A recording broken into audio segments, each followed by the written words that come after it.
Hi, I'm Annie Botticelli, and this is the Storyteller Forecast for Pisces for February 2017. Go to my website, anniehelpsyou.com, see what's new on my blog. Either when I first post these videos or soon after, I will be adding a cool series on crystals and astrology, so crystals that are great for each sign. So you can check that out and my other blogs there. So what's going on in February? This is a time to do more internal work. So some things might move forward because we've got eclipses, and eclipses are game changers. You know, we're moving along a continuum where we started these Leo Aquarius eclipses in the middle of 2016 that will run through 2019 or half of 2019. So we've got these themes that are going on that have to do with Leo energy and have to do with Aquarius energy, have to do with everything involving children, creativity, hobbies, things that you're really good at, true love, romance, anything having to do with working in large organizations, also humanitarian efforts, social media, internet, computer-related things, technology. All of these things have this theme that's working, that started working earlier in 2016, and we've got this going on. We also have the ending of the Pisces Virgo eclipses, and they started at the beginning of 2015. So we've been following a continuum that has been moving over the last previous years that will be ending at this time. So completion, you know, things involving addictions, sleep, meditation, psychology, health, workplace situations, pets, animals, everything having to do with Pisces Virgo. So something specific might have come up for you 2 years ago that might be starting to wrap up now with this eclipse cycle. Specifically for Pisces, I'm calling the theme of the month for Pisces, remembering your divinity. And that's because of this focus on the first house. So the first house is where many of you will experience this solar eclipse, this new moon. Even the rest of you, middle to later degree placements, who will have that solar eclipse be in the 12th house, you still have a very busy first house. And the first house has to do with self. It has to do with the physical body. So the solar eclipse energy is either in the 12th or 1st, which has to do with the psychology, the mind, the emotion. And the first house has to do with the physical body, the physicality. The lunar eclipse for all of you will be in the house of health.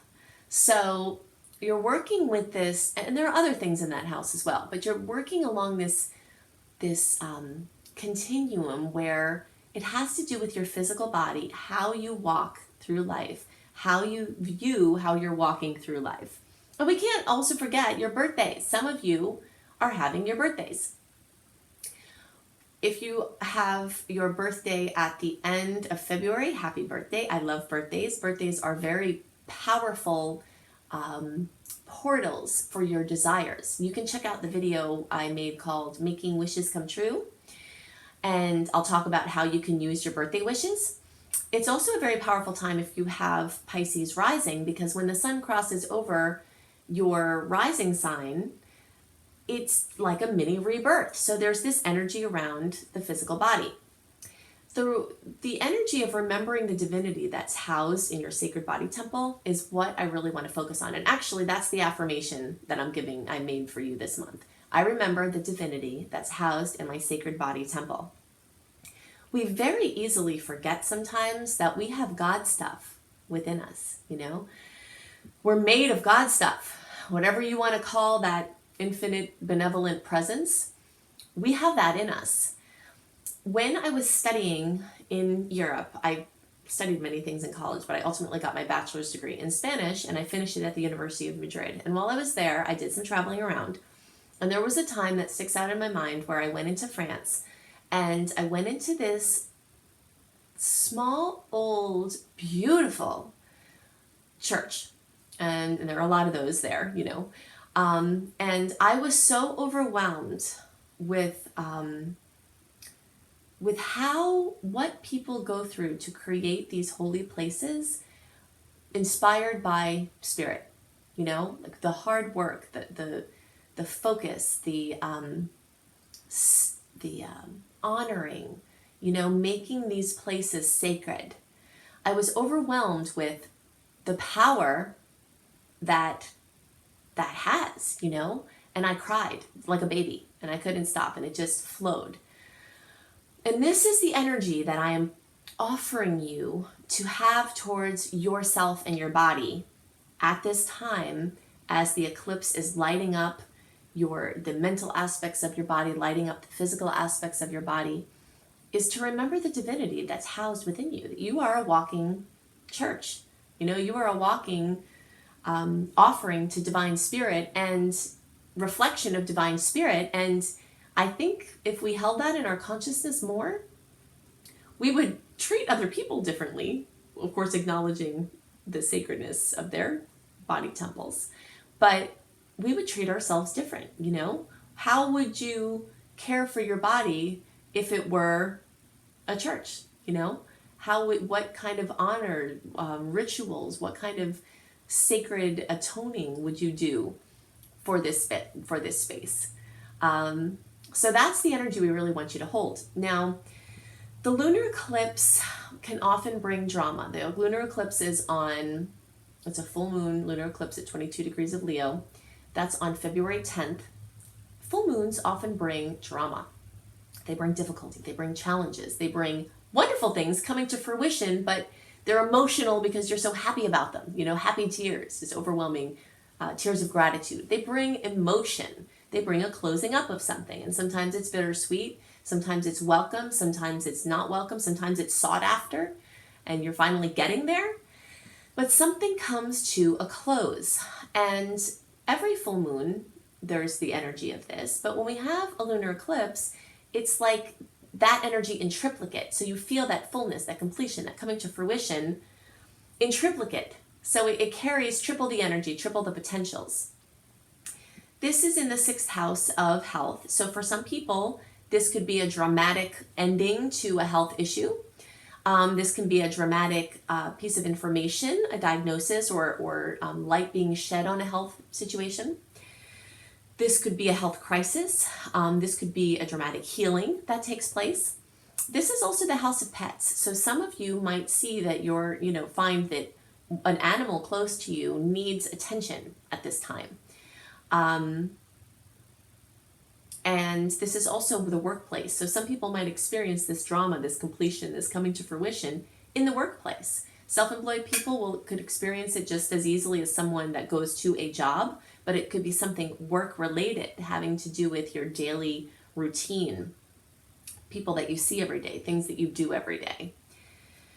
So, other things that will likely be highlighted are things having to do with children, because it's in Leo and Leo rules children. So anything from preparing for conception, finding out that you're pregnant or your partner's pregnant, childbirth, child rearing, something going on with one of your kids, one of your children needing some attention. This is the energy that's really being strongly aspected. And like I said, for early, middle, and late degree Pisces, this fullness, this lunar eclipse is happening in that 6th house. So will be similar energies for all of you. Now back to the solar eclipse. The solar eclipse is on February 26th. It's a solar eclipse at 8 degrees of Pisces. It is the last one in that Pisces Virgo cycle that we talked about, something completing that started early in 2015. And the lunar eclipse actually, even though it can be dramatic and we don't know, eclipses tend to bring sudden news. But the lunar eclipse actually has some really sweet aspects before, during, and after the eclipse. And for the solar eclipse on the 26th, we have a couple of sweet aspects flanking this date. But we also have a challenging aspect with Uranus. And so it could bring a jolt, something comes in with a jolt. The early degree placement, so that's basically people with their birthdays in February. Or if you have like 0 to 9 degrees, if you're watching for your rising sign, you have this new opening in your house of your physical body. So this could bring, as we talked about before, different things involving your health. This could bring perfect momentum for a new you, new clothes, new way of being, new title, new exercise routine, anything like that. For the middle to later degree placement, so basically the rest of you, the solar eclipse is actually going to happen in your 12th house. And the 12th house has to do with the connectedness to divine, the connectedness to each other. It's an emotional space. It's an artistic, quiet space. It's the place that rules sleep. There could be something notable occurring with your sleep, with your sleeping. There could be a spiritual breakthrough. There could be a meditation routine that you start to get into that really transforms your life. This house also rules psychological efforts, so seeing a therapist, seeing a counselor, past life regression, hypnotherapy. This is also a house of addictions. So turning over a new leaf as it relates to addictions can be part of this story. Humans have a plague where we focus on things outside of us to bring us happiness. But happiness doesn't come from outside of us. Happiness can be reflected from outside of us. But as soon as we place our happiness in something outside of ourselves, we're setting ourselves up for disaster and dissatisfaction and lack of fulfillment and addiction. So the placement of this solar eclipse really gives a good opportunity to set that footing for your anchor in spirit. Our goal as people moving along a conscious spiritual continuum is to set our anchor in our connection with spirit, because that is a never-changing position. Everything else in life changes, but the one thing that can stay the same very easily and is the same is connection to spirit. So you might find that you have a breakthrough with this where you intellectualized it before, but now it just, bam, you really feel it. This 12th house also has to do with quiet personal pursuits. So for those of you, I had the affirmation, I remember the divinity housed in my sacred body temple, and that's good for all Pisces placements. Another one that I'm putting there that focuses on the 12th house, so more of you middle and late degree placements, unless you're an earlier degree placement that finds it relevant for you, is I deeply indulge in quiet personal pursuits. The 12th house is the house of sabbatical. It's like the person on the mountain, being quiet and taking it all in. It's an excellent energy for retreats, whether it's an official, like you go on a retreat, or that you start to weave meditation retreat into your day-to-day life. So that energy is very strong now. So those are the things that are specific for Pisces. I want to get more into what February, the energy of February as it relates to this Venus retrograde that's coming up. Venus rules love, beauty, and money. And even though it doesn't officially go retrograde until March, we are in the shadow period, and you will be seeing things come up in love and beauty and money like crazy. Anything swept under the rug gets pulled up and stuff is swirling around in your face to be dealt with. So I want to talk more about those energies and plus give you the dates that there are sweet energies and the dates that there are challenging energies. I'm calling the general theme of this month for all signs the tiptoe water test. When you go to the beach or somewhere where there's water, and rather than just jumping right into the water, you stick your toe in, just the tip of your toe, to see what the water temperature is. And unless you're in a very warm climate, usually the water is kind of cold, right? And so maybe you have to put your feet in and then get up to your knees. It makes me think of when I was little. I grew up in New York City, and my cousin, who was like a sister to me more than my cousin, and she was a little bit older than me, and she would taunt me, and she'd say, "Stop being such a sissy, just jump in the water." And if you've ever gone swimming in the Atlantic Ocean, it's very cold. So I would put my toe in and say, "Oh gosh, I don't want to go in," and then it would take me time to get used to it. And then she would jump right in. And I'm not saying that in general there's one way of being better than the other.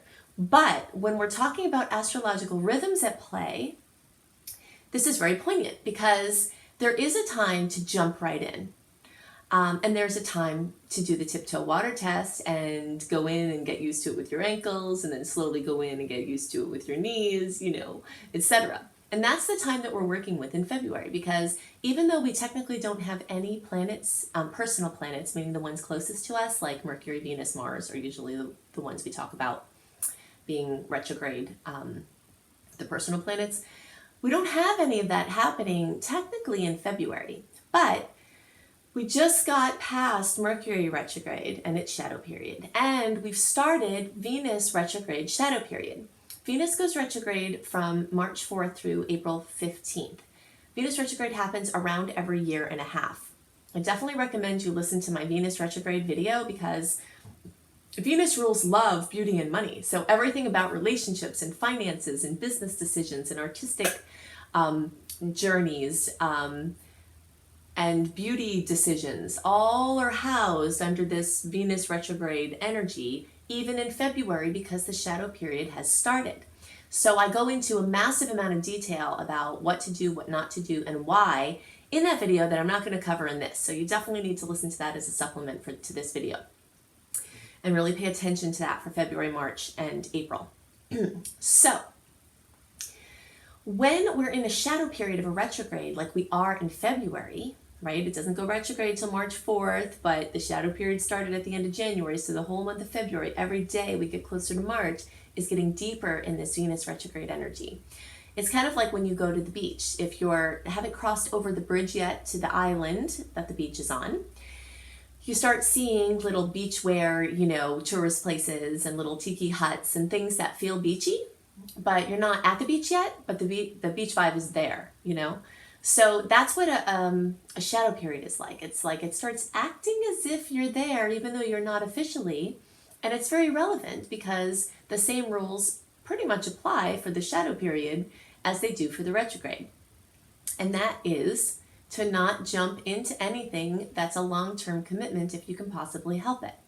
Now, this is doubly so because this is a rule of the retrogrades, and this is also one of the things that we talk about with eclipses. February holds 2 eclipses. We have a full moon eclipse on February 10th, and we talked about that some. That's the lunar eclipse at 22 degrees of Leo. And we've got that solar eclipse on February 26th, that's at 8 degrees of Pisces. So when we talked about that as well, so the general energy of eclipse is kind of like that be the spider energy. You weave your web and then you let things come to you. And you act as is necessary, but not unnecessarily and not without caution. So that's the story of the energy of February is, you want to tiptoe in, you want to get used to the water, you want to try things on. It's a wonderful time for going back over things. So anything that starts with the word or the prefix RE, redoing, resting, couples therapy is something that's amazing for retrogrades. Going back to romantic places that you've been with your partner before, bringing the magic back, spending more time with your partner, anything that you're kind of returning back to within your relationship.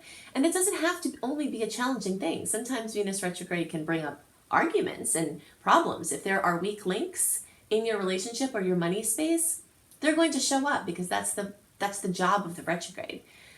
But if there's sweetness there as well, then sometimes a return of the magic occurs. So it's a good time to spend more time with your honey. It's not the best time to take on a new romantic relationship or a new financial relationship if you can help it, because you have these rose-colored glasses on as it relates to money and love and beauty and artistic things, expensive items and things like that. You're not seeing clearly, so you don't want to make big decisions. But trying things on, experimenting, making small decisions, being cautious is great. Learning and education is wonderful. Trying on something for a new profession, getting some information or education that might prepare you to do something in the future. All of that is fine for the retrogrades. We just want to keep our commitments to between 4 and 6 months, if possible, Also the same goes for a move. If you have to move or you're trying to do something different, when you move someplace, go into temporary lodging, Don't get there and then buy a house, You're not seeing clearly is the whole point. And when Venus goes direct, you'll look at everything totally differently. So you want to make sure there's wiggle room with the arrangements you've made so that when you see things differently, you're not locked into too much that you then can't shift. See, that's part of the point. So it's an artist's wonderland. Retrogrades are wonderful for doing art. And they can even be great for selling art, especially when you're going back to people or doing things before that you've done for promoting it. Backing up files is one of the single most important things you can do during any retrograde. So many people are going to have their important things lost during retrograde. So if you want to spend the time doing this proactively, I always make these, do these videos early so that you can get prepared for the time. As soon as you're hearing this, it would be good for you to be backing up files and backing up anything and seeing to security and just kind of getting everything, all your ducks in a row that way. Some sweet energies that will be present, and you can see more about why I'm calling these sweet energies, what planets are at play, etc. when you sign up for my free email newsletter. So if you go to anniehelpsyou.com and you sign up for my free email newsletter, I do a write-up a month early, a written version of the energies ahead with more details about what goes on the certain days that make certain days bring sweetness, and then the challenging days. So the sweet energies are on the 9th, 10th, 11th, 13th, 14th, 16th, 20th, 21st, 23rd, and 26th. Okay, so 9, 10, 11, 13, 14, 16, 20, 21, 23, 26. Now also remember when I give you these dates that we can experience transits before or after the actual day they occur. So it's like the days around these days, you can feel the energies that are true to the transits occurring on those days. Before I give you the challenging days, I also want to remind you, if you have already signed up for my free email newsletter and you're not receiving my monthly reports, there is some sort of glitch in many email services that put group emails into your social or promotions folder. So I send these things out like clockwork, like around a month early. Every month I always have, and I will continue to do this. So if you're not getting them, it's possible that they're going either to spam, to your social or promotions or events folders, and you're not even aware of it. So look in those folders and do a search for Annie Botticelli. And you should find some there, very likely. And then you move them into your inbox to let your Gmail or whatever it is, Gmail is infamous for this, know that you want those things into your inbox. Okay, so I've had this happen quite a bit. Okay, so the challenging days are the 2nd, the 5th, 10th, 22nd, 26th, and 27th. 2nd, 5th, 10th, 22nd, 26th, 27th. You might notice that some of these dates are ones I listed for the nice transits, and that is true because there are some challenging aspects that are happening at the same time as there are sweet aspects. So you might get, a mixed bag there. So the themes for the month: tiptoe water test, avoid the deep plunge, try things on, do things short term. You can make decisions as they relate to moving some things along, but not big launches, not big new things, not investing tons of money unless you have it to spare. Definitely check out my Venus retrograde video so you can understand more. The fact that Venus is in Aries through the month is going to make people want to be rambunctious and impulsive, and that's adding to this energy where you're going to want to do something, and it may or may not be the best thing to do. So be the spider, let things come to you and leave wiggle room with how you activate those potentials. Definitely go to my website, anniehelpsyou.com, see my offerings. I teach an astrology apprenticeship program, a course on creating successful online business if you want to be free of your geography and work online. I also have a new coach certification course that includes my online business course if you'd like to be a coach as your profession. I always have new things on my blog. So check it all out at anniehelpsyou.com, and I will see you next month. Bye.